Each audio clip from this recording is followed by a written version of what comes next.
our application, South Africa has recognized the ongoing Nakba of the Palestinian people through Israel's colonization since 1948, which has systematically and forcibly dispossessed, displaced, and fragmented the Palestinian people, deliberately denying them their internationally recognized inalienable right to self-determination and their internationally recognized right of return as refugees to their towns and villages in what is now the State of Israel.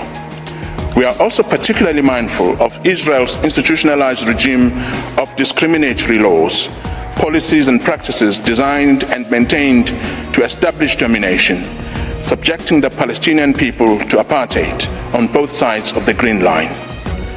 Decades-long impunity for widespread and systematic human rights violations has emboldened Israel in its recurrence and intensification of international crimes in Palestine. The first genocidal act committed by Israel is the mass killing of Palestinians in Gaza, in violation of Article 2A of the Genocide Convention.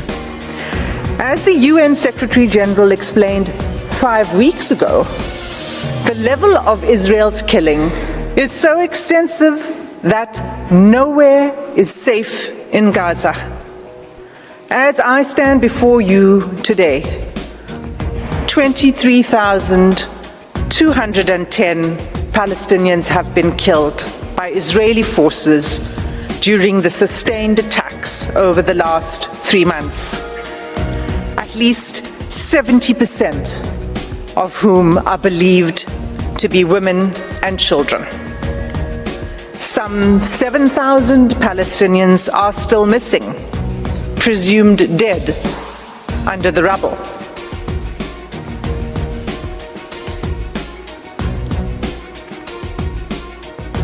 Palestinians in Gaza are subjected to relentless bombing wherever they go.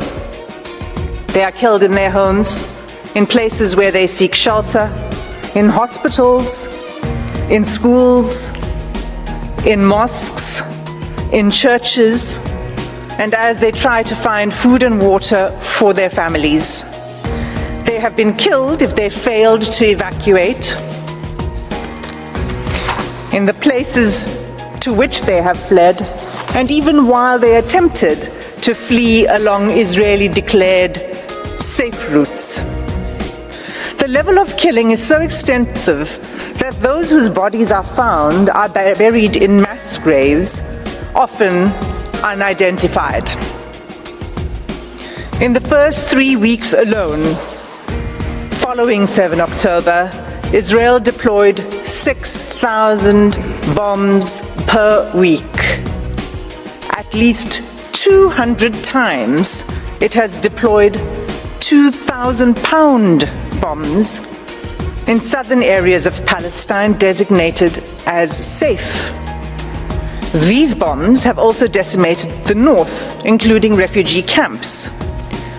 2,000-pound bombs are some of the biggest and most destructive bombs available.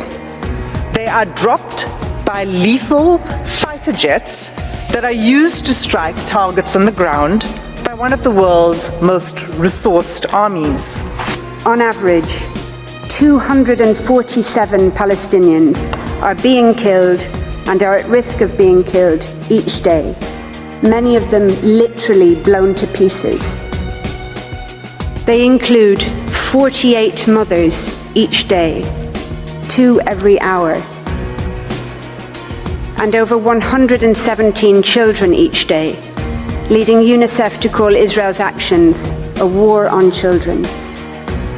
On current rates which show no sign of abating, each day over 3 medics, 2 teachers, more than 1 United Nations employee, and more than 1 journalist will be killed, many while at work or in what appear to be targeted attacks on their family homes or where they are sheltering.